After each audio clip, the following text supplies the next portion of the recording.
그래서 얼마나 살 수 있다는 거죠? 서울의 고급 병원 진료실에서 이상재는 의사의 표정을 읽으려 애썼습니다. 67년을 살아오며 수없이 마주한 협상 테이블에서의 경험이 이런 순간에도 도움이 되었습니다. 직접적으로 말씀드리겠습니다, 회장님. 의사는 검사 결과지를 손가락으로 가리켰습니다. 간 기능이 급속도로 저하되고 있습니다. 현재 상태로는 6개월에서 길어야 1년입니다. 이상재는 창밖으로 시선을 돌렸습니다. 오래전 처음 공사 현장에 발을 들였던 날의 겨울과 비슷한 하늘이었습니다. 치료 방법은 없는 겁니까? 2단계에서는 시간을 조금 늘리는 것이 최선입니다.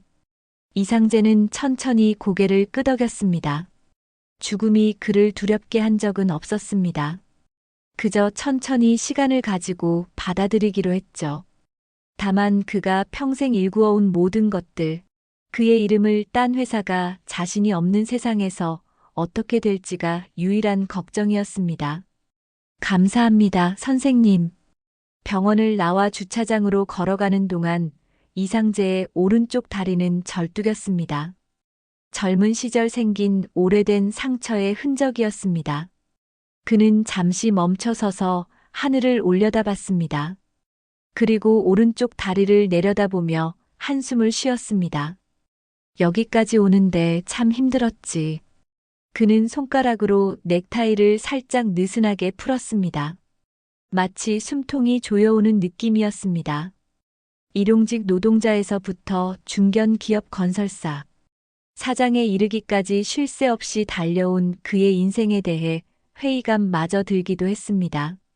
하지만 그것도 잠시, 그는 곧 바로 다시 일할 생각으로 가득했습니다. 시한부 선고를 받고 인생의 회의감마저 들었음에도 그의 머릿속에는 일을 쉰다는 선택지는 없어 보였습니다. 평상시와 다를 바 없이 그는 오늘도 예정되어 있던 부산 현장을 방문하러 출발했습니다. 그러나 이상재는 몰랐습니다. 오늘 그저 평범한 현장 점검으로 생각했었던 일정이 그의 남은 인생의 방향을 완전히 뒤바꿔 놓을 것이라는 사실을요. 부산 시내로 들어서자 비서 박지우는 조심스럽게 말을 꺼냈습니다. 오늘 오후에 이사회 안건 검토가 예정되어 있습니다. 이상재는 대답 없이 창밖을 바라보았습니다. 필요하시면 화상으로 참석하실 수 있게 준비해드리겠습니다. 취소해. 오늘은 그럴 기분이 아니네. 이상재의 목소리는 단호했습니다. 오늘은 현장을 좀 자세히 둘러보려고 하네. 박지우는 이상재의 성격을 알기에 더 이상 말을 잇지 않았습니다. 차가 아파트 건설 현장에 도착했을 때 이상재는 무언가 이상한 점을 발견했습니다.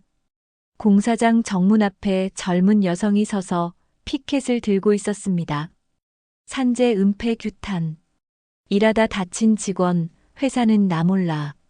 검은 패딩을 입은 여성은 추위에 얼굴이 붉어졌지만 진지한 표정으로 서 있었습니다. 지나가는 건설 노동자들이 가끔 그녀를 힐끗 보았지만 아무도 말을 걸지 않았습니다. 저 사람 누구지? 이상재가 물었습니다. 확인해 보겠습니다. 두 사람은 현장 사무실로 들어갔습니다. 현장 소장 박민철이 황급히 맞이했습니다. 회장님, 오늘 연락도 없이 갑자기 어쩐 일로? 이상재는 창가에 서서 피켓 시위 중인 여성을 바라봤습니다. 저 사람은 왜 저러고 있는 건가? 박민철은 당황한 기색이 역력했습니다. 아, 그게 하청업체 근로자 가족입니다. 별 문제 아닙니다. 이상재는 고개를 돌려 박민철을 정면으로 바라봤습니다. 내 질문에 제대로 답하게. 박민철의 이마에 땀방울이 맺혔습니다. 이지상나는 하청업체 근로자가 한 달 전에 경미한 사고가 있었습니다. 본인 부주의로 안전수칙을 어겨서 발생한 일이라 산재 처리는 하지 않았습니다. 이상재는 눈을 가늘게 뜨고 물었습니다. 경미한 사고인데 추운데 왜 저렇게 나와서 항의하고 있지? 글쎄요, 다친 거 핑계로 한몫 땡기려고 그러는 게 아닌가 싶습니다. 저일로 들어온 민원은 조용히 정리했고 해당 근로자는 이미 계약이 종료 처리되었습니다. 이상재는 책상 위 서류들을 훑어보았습니다. 병원 관련 민원 접수 기록이 눈에 띄었습니다. 그는 서류를 들어 자세히 살폈습니다. 이 서류에는 중상으로 기록되어 있는데 박민철의 얼굴이 창백해졌습니다. 그건 초기 보고서라 정확하지 않습니다. 이상재는 다른 서류들도 꺼내보기 시작했습니다. 병원비가 상당히 많이 청구된 내역서, 그리고 사고 발생 후 불과 3일 만에 계약이 종료된 기록도 발견했습니다. 이지상라는 직원의 딸인가? 네, 대학생이라고 합니다. 이상재는 서류를 내려놓고 창가로 다시 돌아갔습니다. 젊은 여성은 여전히 같은 자리에 서 있었습니다. 바람이 불자 그녀는 몸을 움츠렸지만 피켓은 놓지 않았습니다. 그녀의 표정에는 분노보다는 절박함이 더 컸습니다. 박비서. 네, 회장님. 저 여성의 신원과 상황을 조용히 파악해보게. 알겠습니다. 이상재는 다시 박민철을 바라봤습니다. 그의 눈에는 깊은 실망감이 서려 있었습니다. 박 소장, 안전관리 소홀은 한 번이라도 있어서는 안 되는 일이야. 죄송합니다.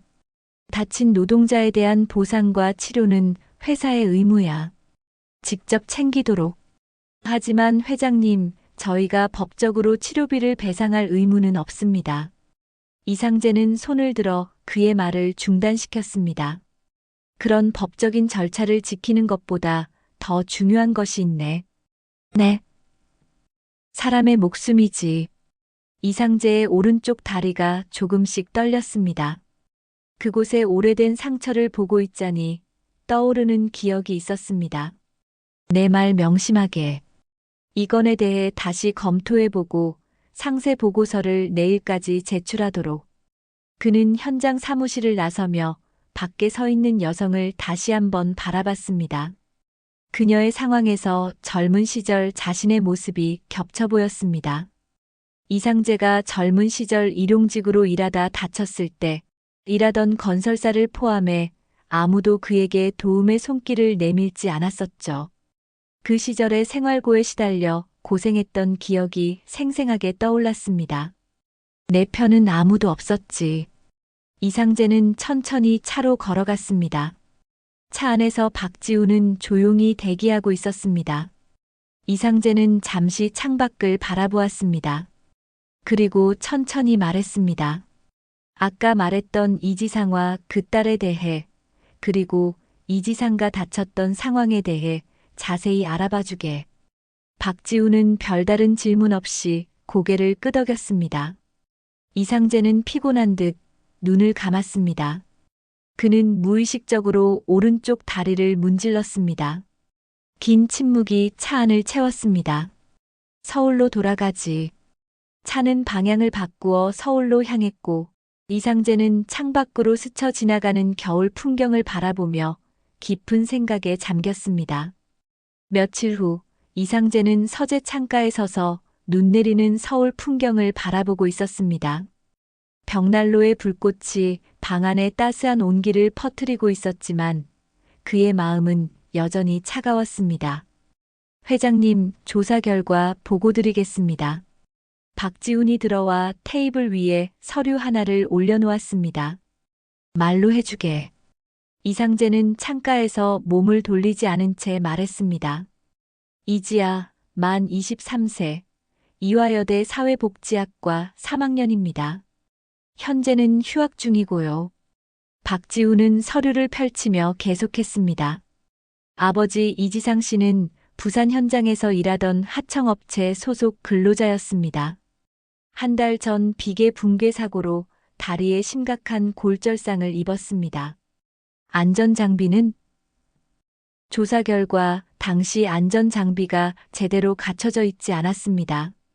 특히 안전모는 착용했으나 안전벨트는 미착용 상태였습니다. 누구 책임인가? 현장 안전 담당자 확인 결과 안전장비 배포는 했으나 착용 여부 확인이 제대로 이루어지지 않았습니다. 이상재의 눈빛이 날카로워졌습니다. 그런데 근로자 부주의로 보고했다? 네, 현장 소장 지시로 보고서가 수정된 정황이 있습니다. 이상재는 천천히 테이블로 걸어와 서류를 펼쳐보았습니다. 의료기록, 사고보고서, 그리고 이지아의 민원 내용까지 꼼꼼히 계속하게. 이지상 씨는 현재 부산시립병원에 입원 중입니다. 병원비는 지금까지 700만 원이 넘었고 앞으로도 재활치료가 필요한 상황입니다. 이상재는 이지아의 사진을 들여다보았습니다. 피켓 시위하는 모습이 아닌 학교 축제로 보이는 행사에서 활짝 웃고 있는 사진이었습니다. 생활은 어떻게 하고 있지? 현재 이지아 씨는 주간에는 카페 아르바이트, 저녁에는 편의점 야간 아르바이트로 생계를 유지하고 있습니다. 그 사이 틈틈이 병원에서 아버지를 돌보고 있고요. 이상재는 깊은 한숨을 내쉬었습니다. 가족은? 어머니는 5년 전 폐암으로 돌아가셨고 혼자서 아버지와 함께 살고 있습니다. 이상재는 서류를 덮고 잠시 눈을 감았습니다. 그의 오른쪽 다리가 미세하게 떨렸습니다. 참 익숙한 상황이군. 젊은 시절 자신도 비슷한 상황이었습니다. 공사장에서 일하다 다쳤을 때 가족도 없이 홀로 병원비를 감당해야 했죠. 다쳐서 일도 못하는 상황에 그동안 모아뒀던 돈을 쓰는 수밖에 없었습니다. 그렇게 쓴 돈은 대학 등록금으로 쓰려고 모아뒀던 것이었죠. 또 알아낸 것은 학교 측에 연락해보니 이지아 씨는 성적 우수 장학생이었습니다.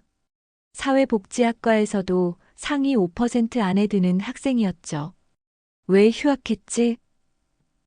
아버지 사고 이후 생계와 간병을 병행하기 위해서입니다.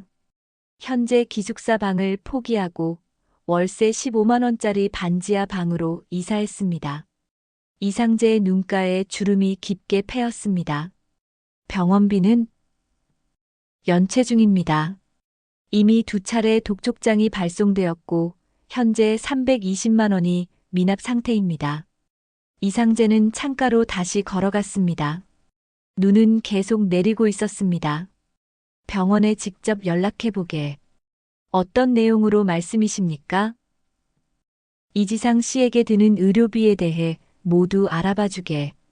박지우는 질문하려다 그만두고 고개를 끄덕였습니다. 이상재는 서랍에서 오래된 사진 한 장을 꺼냈습니다. 20대 시절 공사장에서 찍은 흑백 사진이었습니다. 그는 사진 속 젊은 자신의 얼굴을 가만히 바라보았습니다. 내가 할 수 있는 일이 뭐가 있을까? 이상재는 자리에 앉아 펜을 들었습니다. 메모지에 몇 가지를 적고 박지훈에게 건넸습니다. 이 내용대로 진행해주게. 박지훈은 메모를 읽고 눈을 크게 떴습니다. 회장님, 이건 비밀리에 진행해. 하지만 이사회에서 내 개인 자금으로 처리할 거니까 회사와는 관계없어. 박지훈은 잠시 망설이다 고개를 끄덕였습니다. 알겠습니다. 지금 바로 준비하겠습니다. 이틀 후 이지아는 병원 원무과에서 놀라운 소식을 들었습니다. 이지아 씨, 이지상 환자의 병원비가 전액 납부되었습니다. 이지아는 어리둥절한 표정으로 물었습니다. 무슨 말씀이세요? 저는 납부한 적이 없는데요. 익명의 기부자가 납부하셨습니다. 앞으로의 재활치료비까지 모두요. 이지아는 믿을 수 없다는 표정으로 영수증을 받아들었습니다. 혹시 누가 내셨는지 알 수 있을까요? 죄송합니다만 기부자께서 신원을 밝히지 말아달라고 하셨습니다. 그날 저녁 이지아는 병실에서 잠든 아버지 곁을 지키며 생각에 잠겼습니다. 누가 병원비를? 그녀의 휴대폰이 울렸습니다. 이화여대 장학금 담당자였습니다. 이지아 학생 맞나요? 학생에게 특별 장학금이 배정되어 연락드렸습니다. 특별 장학금이요? 네, 학업 우수 학생 지원 프로그램인데 이지아 학생이 선정되었습니다. 학비 전액과 함께 매월 생활비 150만 원이 지원됩니다. 이지아는 당황스러웠습니다. 저는 신청한 적이 없는데요. 학과 교수님의 추천으로 선정되었습니다. 통화를 마친 후 그녀는 믿을 수 없다는 듯 휴대폰을 내려다보았습니다. 갑자기 이게 다 뭐지? 그녀는 누군지 알아내려 머리를 계속 굴리다가 문득 얼굴 하나가 떠올랐습니다. 며칠 전 현장에서 마주쳤던 높은 사람으로 보이는 나이 지긋한 남자. 계속 쳐다보던 그 눈빛이 자꾸 생각났습니다. 회장님, 박지훈이 조심스럽게 보고했습니다. 모두 진행됐습니다. 병원비는 익명으로 처리했고 장학금은 학교 기금을 통해 전달했습니다. 이상재는 고개를 끄덕였습니다. 잘했네. 한 가지 더 보고 드릴 것이 있습니다. 말해보게. 박민철 현장 소장이 보고서를 수정했습니다. 이제 이지상 씨의 사고를 회사 측 안전관리 소홀로 인정하고 산재 처리를 진행 중입니다. 이상재의 입가에 미소가 번졌습니다. 그렇군. 하지만 이지아 씨가 궁금해할 것 같은데 누가 도움을 주는지 정말 알리지 않을 생각이신가요? 이상재는 창밖을 바라보며 대답했습니다. 그 학생이 알 필요는 없네. 그저 한 노인의 변덕이니까. 회장님, 혹시 다른 현장도 점검해 보시겠습니까? 이상재는 잠시 생각에 잠겼습니다. 그래, 이왕 하는 거 모든 현장의 안전사고 기록을 검토해 보게. 지난 5년간 모두 박지훈은 놀란 기색이었지만 곧 고개를 끄덕였습니다. 바로 시작하겠습니다. 며칠 후 이상재는 이지상과 입원해 있는 부산시립병원을 찾았습니다. 이번에는 혼자서.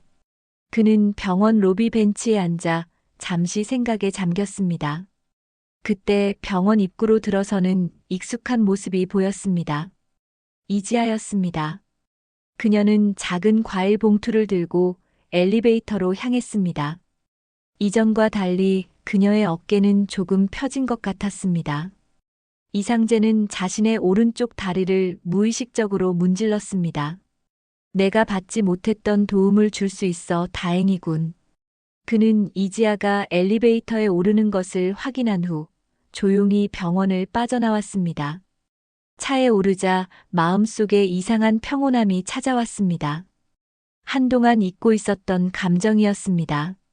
남은 시간 동안 몇 가지 더 할 수 있는 일이 있겠네. 서울로 돌아가는 길, 그는 창밖으로 펼쳐진 겨울 풍경을 바라보았습니다. 모든 것이 눈으로 덮여 있었지만 그 아래에서는 새 봄을 준비하는 생명이 숨쉬고 있을 것이란 생각이 들었습니다. 이지아는 병원 복도를 빠르게 걸었습니다.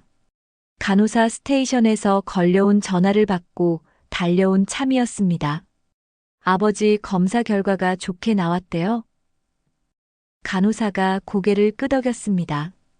의사는 밝은 표정으로 말했습니다. 골절 부위가 빨리 회복되고 있어요. 곧 재활 치료를 시작할 수 있겠네요. 병실에 들어가자 아버지가 고개를 돌렸습니다. 지아야, 병원비는 어떻게 된 거니? 이지아는 잠시 망설였습니다. 익명으로 후원자가 도와주셨어요. 그리고 저한테 장학금도 생겼어요. 누구? 세상에 공짜는 없단다. 그날 저녁, 이지아는 노트북으로 장학금 서류를 살펴보았습니다. 발신자는 이화여대 특별지원 장학회로만 되어 있었습니다. 누가 이런 큰 도움을 주는 걸까?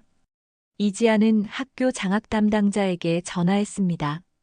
이번에 받은 장학금의 실제 후원자가 누군지 알 수 있을까요? 죄송합니다만 기부자가 익명을 요청하셨어요. 혹시 단서라도 있을까요? 감사 인사라도 드리고 싶어서요. 담당자는 잠시 망설이다 말했습니다. 말씀드리면 안 되지만 장학금 입금자 정보에 SJ건설이라는 메모가 있었어요. 이지아는 인터넷 검색을 시작했습니다. SJ건설로 검색을 하니 이상재 회장이 나왔습니다. 자수성가형 기업인 이상재. 이지아는 놀랐습니다. 아버지가 다쳤던 건설회사의 회장 이름이었습니다. 그날 현장에서 만났던 나이 지긋한 남자가 생각났습니다. 다음 날 이지아는 부산 시내의 SJ건설지사를 찾아갔습니다. 이상재 회장님을 만나고 싶습니다.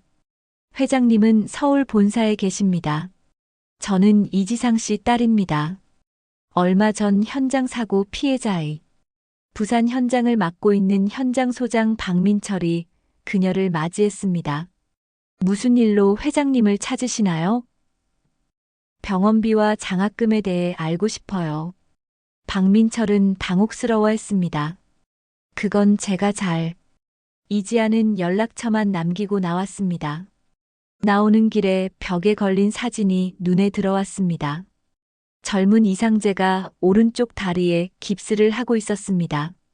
사흘 후 이지아는 서울 본사를 찾아갔습니다.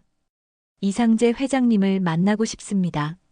거절당했지만 그녀는 회사 밖 벤치에서 몇 시간을 기다렸습니다. 오후 검은색 차에서 내린 남자가 다가왔습니다. 이지아 씨, 저는 박지훈이라고 합니다. 회장님 비서입니다.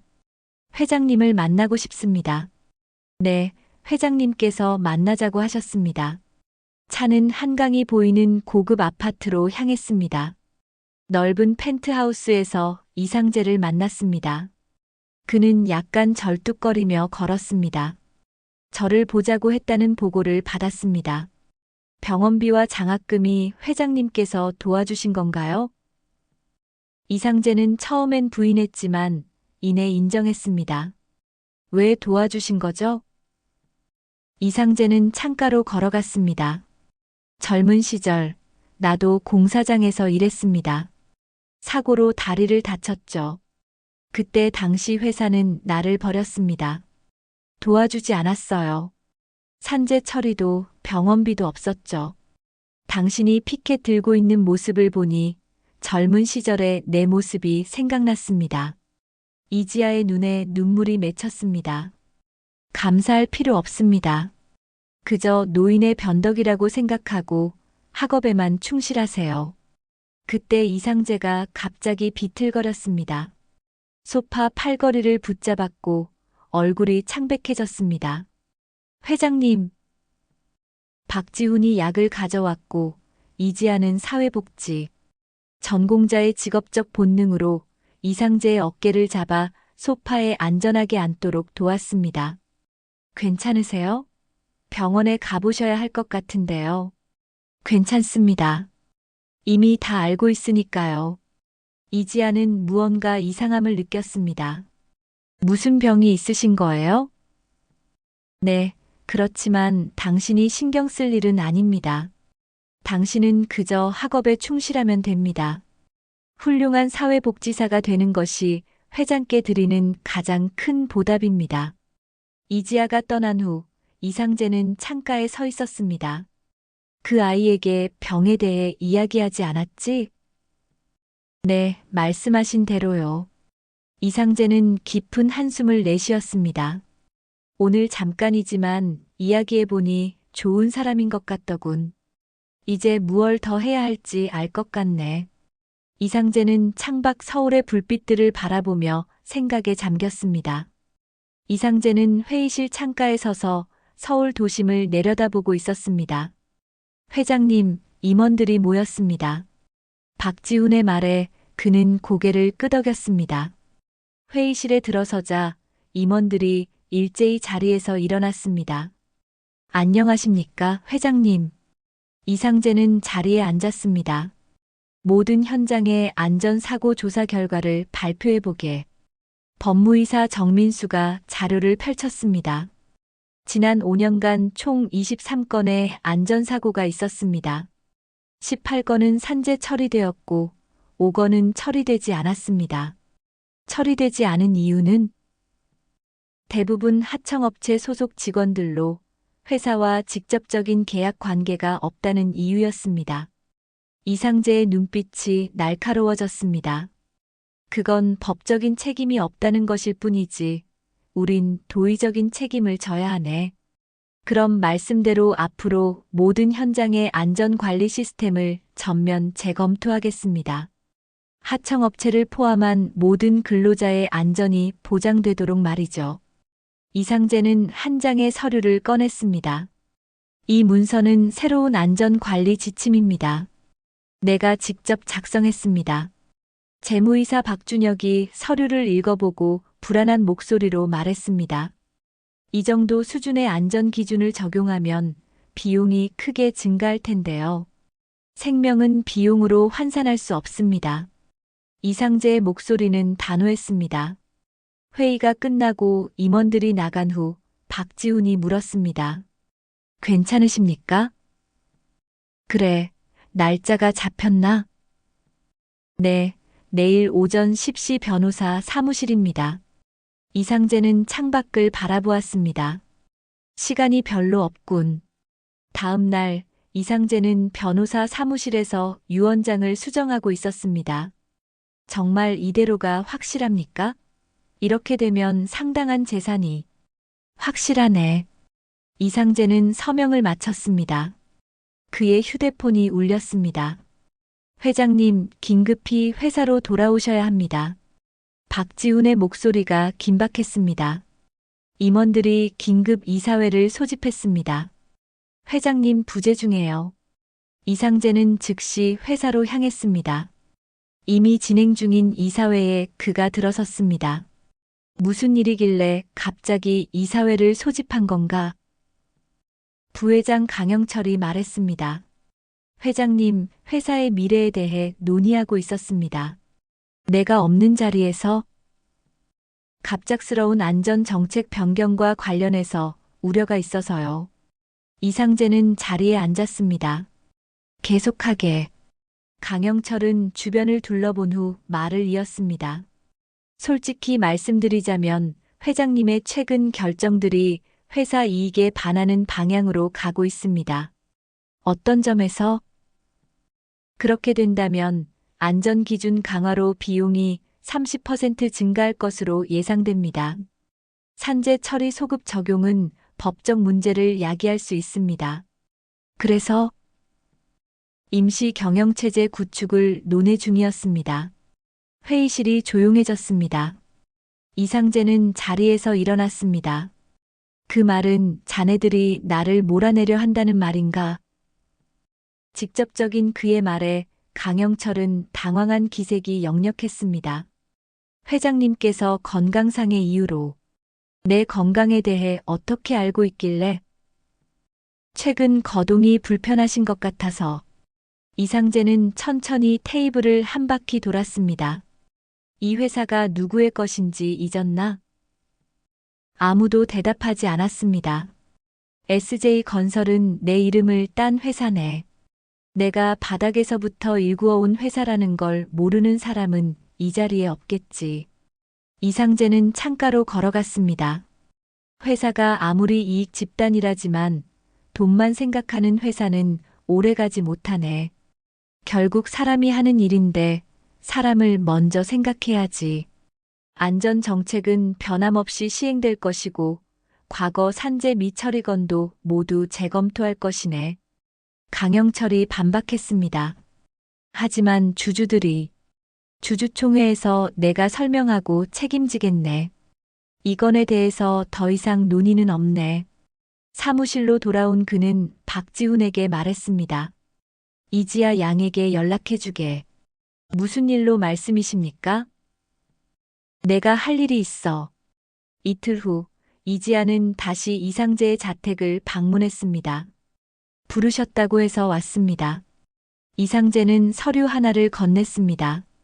이게 뭔가요? SJ건설의 사회공헌재단 설립 계획서네. 이지아가 서류를 펼쳐보았습니다. 산재 피해자 지원과 근로자, 자녀 교육 지원. 그리고 맨 뒷장을 보게 이지아의 눈이 커졌습니다.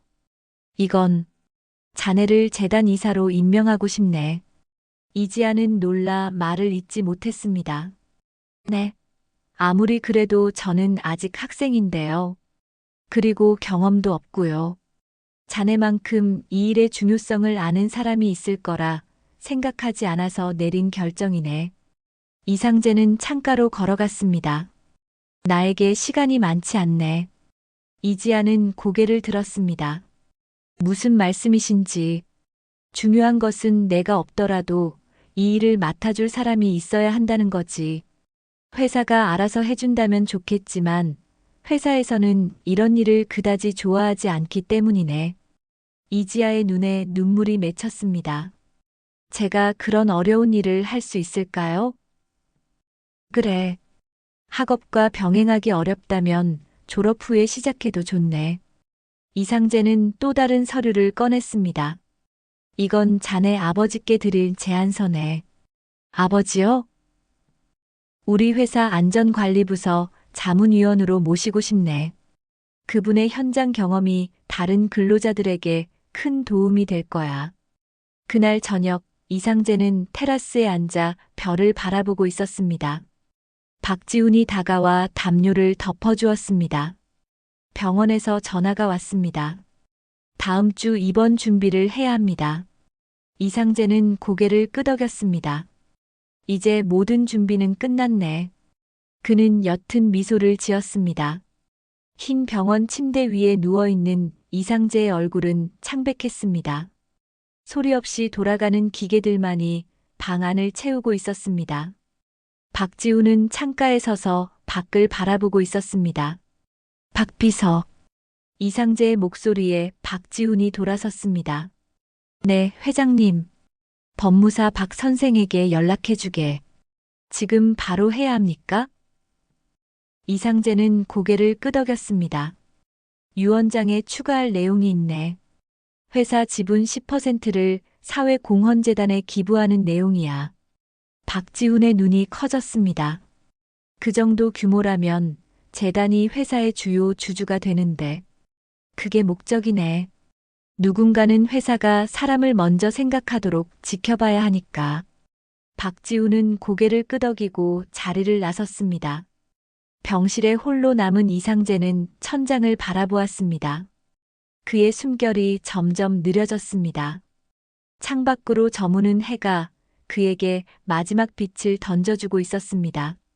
다음 날 아침 박지훈이 도착했을 때 이상재는 이미 평온한 얼굴로 세상을 떠난 뒤였습니다. 나흘 후 서울 시내의 장례식장.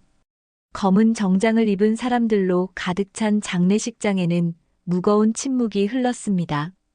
회사 임원들과 거래처 사람들, 그리고 생전에 이상재가 도움을 준 여러 사람들이 자리를 채웠습니다. 박지훈이 단상에 올라 조사를 읽었습니다. 고인께서는 항상 사람이 먼저라고 말씀하셨습니다. 건물을 짓는 것보다 사람을 세우는 것이 더 중요하다고 하셨죠. 그의 목소리가 잠시 흔들렸습니다. 마지막 순간까지 고인은 회사가 나아갈 방향에 대해 고민하셨습니다. 그 뜻을 이어받아 우리 모두 더 나은 회사를 만들어 나가도록 하겠습니다. 장례식장 맨 뒷자리, 이지아는 조용히 앉아 있었습니다. 그녀는 이상재의 부고 소식을 뒤늦게 들었고 아버지 병간호 때문에 장례식에 제대로 참석하지 못했습니다. 그저 마지막 인사라도 하고 싶어 찾아온 것이었습니다. 이지아는 영정사진 속 이상재의 모습을 바라보았습니다. 그 선한 눈빛이 그녀를 다시 바라보는 것 같았습니다. 장례식이 끝나고 며칠 뒤 오후 SJ건설 본사에서는 이사회가 열리고 있었습니다. 고 이상재 회장님의 유언에 따라 사회공헌재단이 설립되었습니다. 박지훈의 목소리는 차분했습니다. 재단 이사진 구성 역시 유언에 명시된 대로 진행됩니다.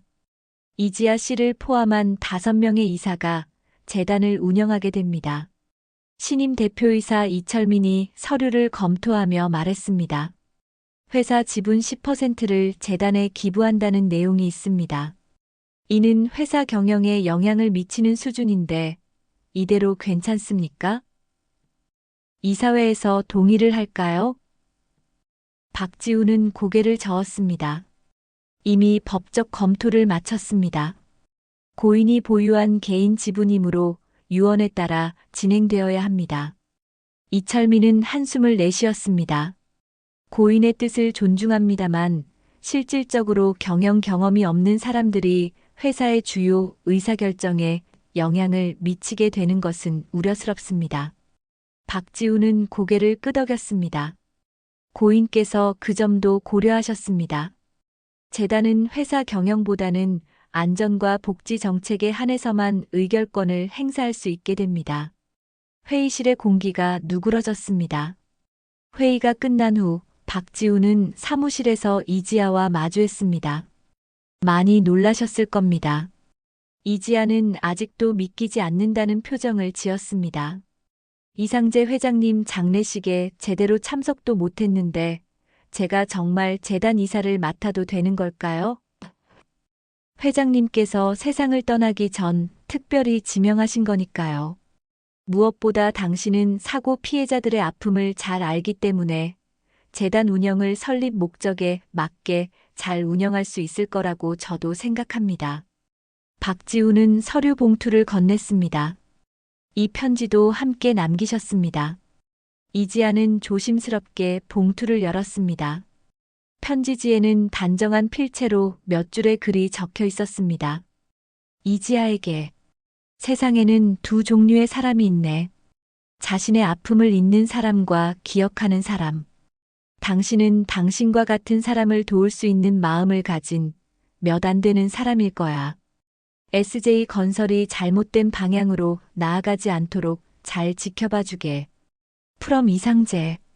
이지아의 눈에서 눈물이 흘렀습니다. 같은 시각 부산시립병원에서는 이지상가 퇴원 수속을 밟고 있었습니다. 아버지, 이제 집으로 가요. 이지아가 휠체어를 밀며 말했습니다. 이제 정말 괜찮은 거니? 네, 재활치료는 외래로 계속하면 됩니다. 병원을 나서는 이지상의 표정은 밝았습니다. 지아야, 나 회사 자문위원 일 잘할 수 있을까? 이지아는 미소를 지었습니다. 물론이죠. 아버지 경험이 다른 분들께 큰 도움이 될 거예요. 이지상은 잠시 생각에 잠겼습니다. 참 이상한 인연이구나. 그렇게 좋은 분이 갑자기 돌아가시다니 이상재 회장님과 우리가.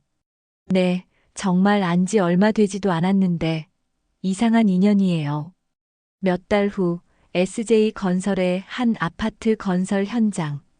이지아는 사회공헌재단 이사 자격으로 현장을 방문했습니다. 전문가들과 함께 안전 시스템을 점검하는 그녀의 모습은 진지했습니다. 근로자들은 모두 최신 안전장비를 갖추고 있었고 안전교육도 철저히 이루어지고 있었습니다. 이 이사님, 이쪽은 새로 설치된 안전 시스템입니다. 현장 책임자가 설명했습니다. 모든 근로자가 실시간으로 위치 추적이 되고 위험 상황이 감지되면 즉시 경보가 울립니다. 이지아는 만족스럽게 고개를 끄덕였습니다. 정말 좋은 시스템이네요.